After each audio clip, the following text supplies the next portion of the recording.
नमस्कार, मेरा नाम है स्वाति। स्वागत है आप सभी का माइंड फ्यूल एक्सप्लोजन के प्लेटफॉर्म पर। हमारा साइंस का टॉपिक चल रहा था pressure, winds, storm and cyclone. ये जो टॉपिक है वो आपके एनसीईआरटी बुक्स जो कि केबीएस में चल रही हैं क्लास 8 से, तो उसका साइंस का टॉपिक है, जिसका हमारा एक वीडियो हो चुका है और उसमें हमने प्रेशर क्या होता है ये समझा था और प्रेशर से रिलेटेड कुछ एक्टिविटीज भी की थी। आज हम मेनली पढ़ेंगे फॉर्मेशन ऑफ विंड को, और अगर आपको कोई भी डाउट हो तो आप मुझसे कमेंट सेक्शन में पूछ सकते हैं। चलिए आइए, इससे जो प्रीवियस वाली क्लास थी उसमें हमने जो लास्ट एक्टिविटी देखी थी वो क्या थी कि जो आपके दो पाइप ले रखे थे हमने और सेम हाइट के, बट उनका डायमीटर अलग अलग था। तो हमने देखा था कि जो नीचे बलून्स लगे हुए थे, अगर हाइट सेम है भले डायमीटर अलग अलग हो, तो क्या हो रहा था, सेम बल्ज हो रहे थे। और वहीं दूसरी तरफ एक की हाइट हमने बढ़ा दी थी, तो जिसकी हाइट ज्यादा थी वो वाला बलून ज्यादा बल्ज हो रहा था। तो उससे हमें क्या समझ में आया था, तो जिसकी हाइट ज्यादा है उस पर क्या हो रहा था, प्रेशर ज्यादा लग रहा था, और जिसकी हाइट कम थी उसका प्रेशर कम लग रहा था। यानी कि जो प्रेशर लग रहा था वो किस पे डिपेंड कर रहा था, हाइट पर, है ना, पाइप की, ना कि डायमीटर पर। ये वाली जो एक्टिविटी है वो हम लोग अपने घरों में भी देखते हैं। जो हमारी घरों में टंकियां लगी रहती हैं ऊपर जिनसे पानी आता है, तो आप कभी कभी नोटिस करना कि जो आपके सेकंड फ्लोर, थर्ड फ्लोर, मतलब जैसे जैसे फ्लोर बढ़ते जाते हैं तो क्या होता है, ऊपर से जो पानी आता है, मतलब जैसे जैसे फ्लोर बढ़ेगा तो जो ग्राउंड वाला लेवल रहेगा वहां पे जो पानी आएगा वो आप देखना बहुत प्रेशर के साथ आता है। क्यों आता है? क्योंकि हाइट बढ़ गई तो प्रेशर बढ़ गया। इस वजह से जो पाइप में पानी आएगा वो भी ज्यादा प्रेशर से बाहर आता है। और जो ऊपर वाला फ्लोर रहेगा उसमें जो पानी आएगा कंपेयर टू नीचे वाले फ्लोर से, तो ऊपर वाले में प्रेशर कम है, तो वहां का जो उधर से जो पानी आएगा बाहर पाइप से वो कम प्रेशर के साथ आएगा। ठीक है, आज हम देखेंगे फॉर्मेशन ऑफ विंड को। तो मेनली सबसे पहले आपको समझना जरूरी है एयर। अब एयर क्या होता है, तो एयर होता है मिक्सचर ऑफ गैसेस, यानी कि गैसों का मिश्रण या फिर गैसों का मिक्सचर कह लीजिए। तो इसमें क्या क्या होता है, आपकी ऑक्सीजन हो सकती है, कार्बन डाइऑक्साइड हो सकती है, नाइट्रोजन हो सकता है, वाटर वेपर हो सकता है, एंड डस्ट पार्टिकल्स। ये सब कुछ जो है मिला के क्या बन जाते हैं, आपका एयर। और एयर के बारे में मैंने बहुत डिटेल में आपको पढ़ा रखा है, इसका अलग से वीडियो डला हुआ है, मैं इसमें मेंशन कर दूंगी। जो आप लोग जो भी लोग डिटेल में इसको पढ़ना चाहते हैं तो वो पढ़ सकते हैं। और फिर क्या है विंड। विंड क्या होता है, अब विंड जो है वो आपकी जो मूव करती हुई एयर होती है उसे हम विंड कहते हैं। ठीक है, तो एयर समझ में आ गया आपको, विंड समझ में आ गया। फिर आता है आपका ब्रीज। ब्रीज क्या होता है, जो आप लोग ये जो समुद्र के किनारे जो ठंडी ठंडी, मतलब अच्छी हवा जो लगती है ना, ना तेज ना आपकी बहुत ज्यादा बिल्कुल हवा ही नहीं चल रही, तो ये जो अच्छी अच्छी हवा लगती है आपको, वो ही क्या है, ब्रीज है। ठीक, फिर आपका है स्टॉर्म। तो आपने कई बार देखा होगा कि हवा जो है वो इतनी तेज चलती है जिसकी वजह से डैमेजेस आपको देखने को मिलते हैं। अब वो डैमेजेस हो सकता है ह्यूमन बींग से रिलेटेड भी हो, या फिर आपकी कुछ प्रॉपर्टी से रिलेटेड भी हो सकते हैं, घर का टूट जाना, या फिर पेड़ वगैरह गिर जाना, या फिर जैसे आप देखते हो कि बिजली के खंभे वगैरह गिर जाते हैं। तो वो क्यों मतलब ऐसा क्यों हो रहा होता है, क्योंकि बहुत तेज हवा चलती है जिसकी वजह से क्या होता है कि वो कई बार पेड़ गिर जाते हैं ना। तो ये जो आपको डिस्ट्रक्शन या फिर डैमेजेस देखने को मिलते हैं वो जो तेज हवा चल रही है उसकी वजह से है, और उस तेज हवा को ही क्या कहते हैं, स्टॉर्म। और ये सब जो टर्म्स हैं, मैंने और भी टर्म्स ये सब मैंने एयर वाले टॉपिक में आपको करवा रखे हैं, तो अगर आप लोग डिटेल में पढ़ना चाहें तो वो आप देख सकते हो।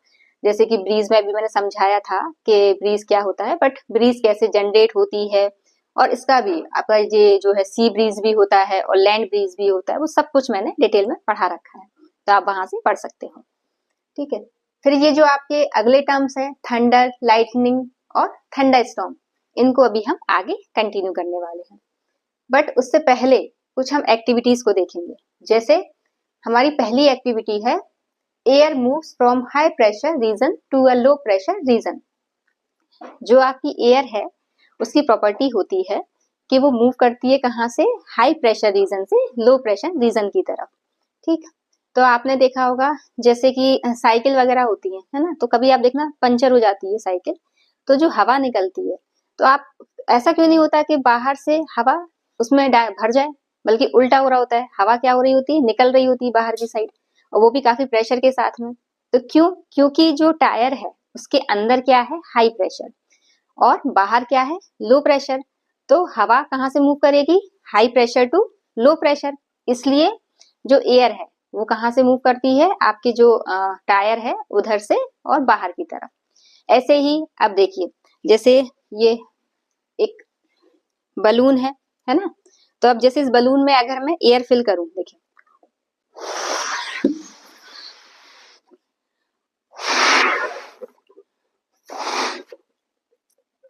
अब देखिए ये जो बलून है इसमें जो एयर फिल है, इसको मैंने यहाँ से हाथ से पकड़ रखा है।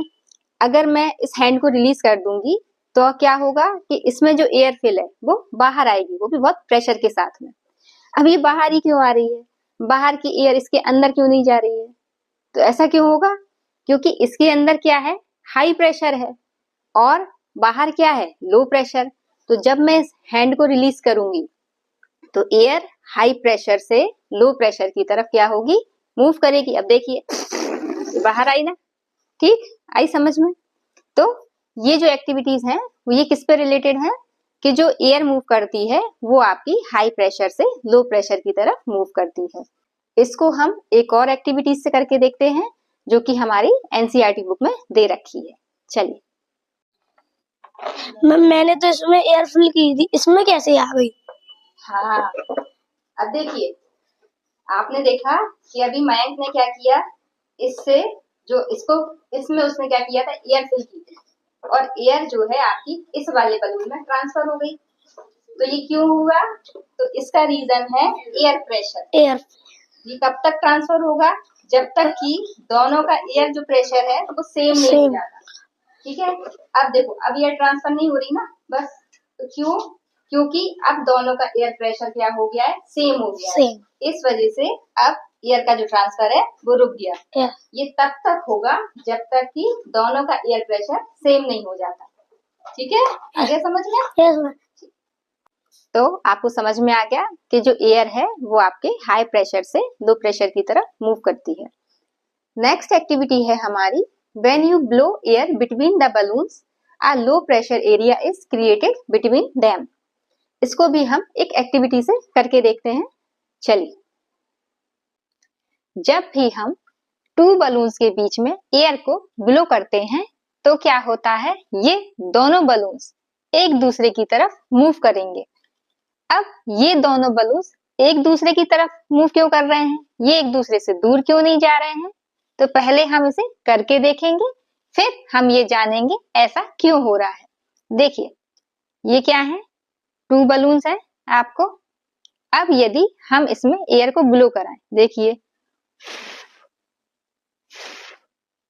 तो आपने क्या देखा, ये दोनों बलून्स एक दूसरे के पास आए थे, दूर तो नहीं गए।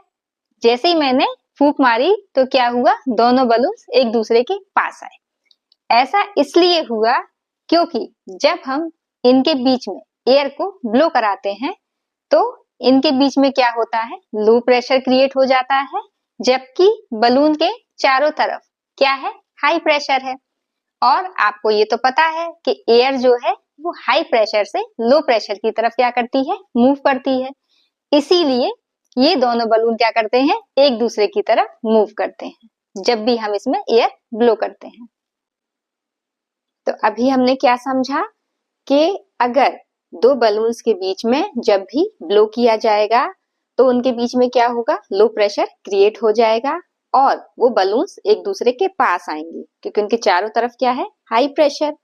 ठीक, तो ये हमारा जो टॉपिक था, हाई प्रेशर से जो लो प्रेशर की तरफ एयर चलती है, ये वाला कंप्लीट हो गया। अब हमारा नेक्स्ट टॉपिक है थंडर, लाइटनिंग और थंडर स्टॉर्म। इन तीनों टर्म्स को हमें समझना है और ये तीनों ही टर्म्स क्या हैं, एक दूसरे से रिलेटेड हैं, तो आप एक ही बार में समझ जाओगे।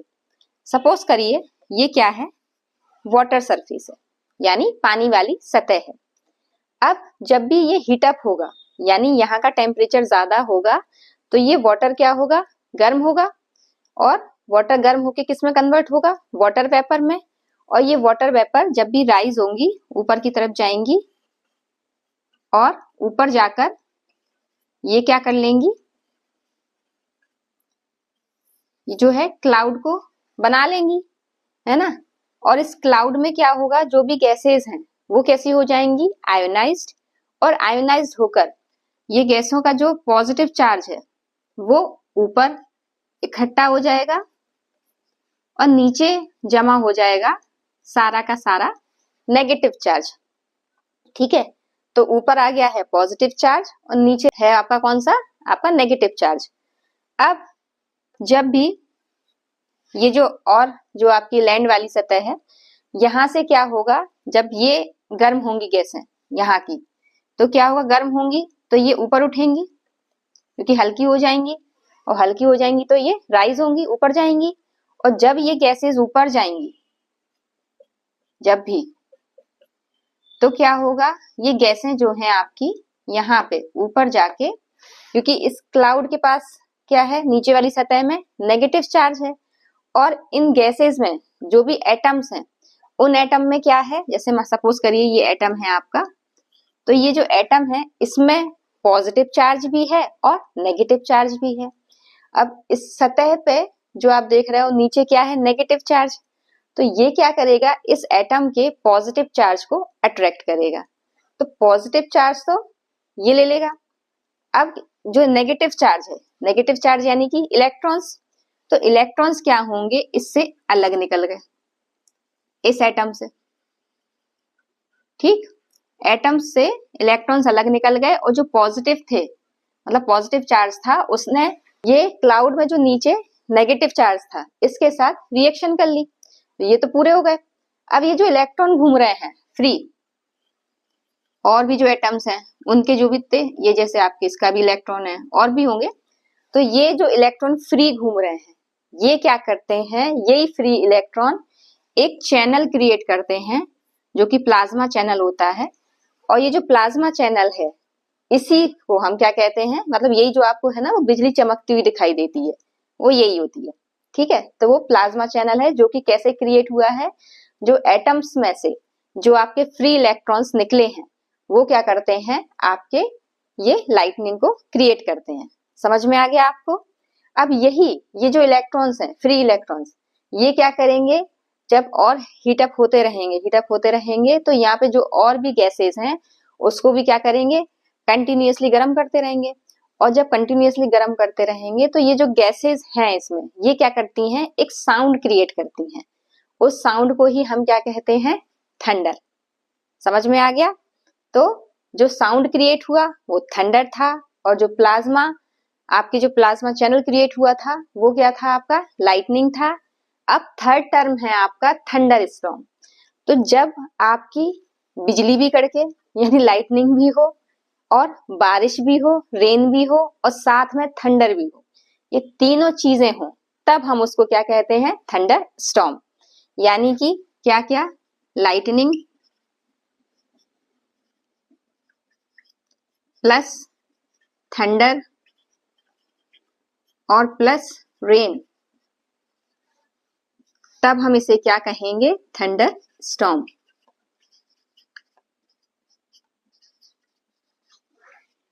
तो ये आपके जो भी टर्म्स थे विंड से रिलेटेड वो वाले हो गए हैं।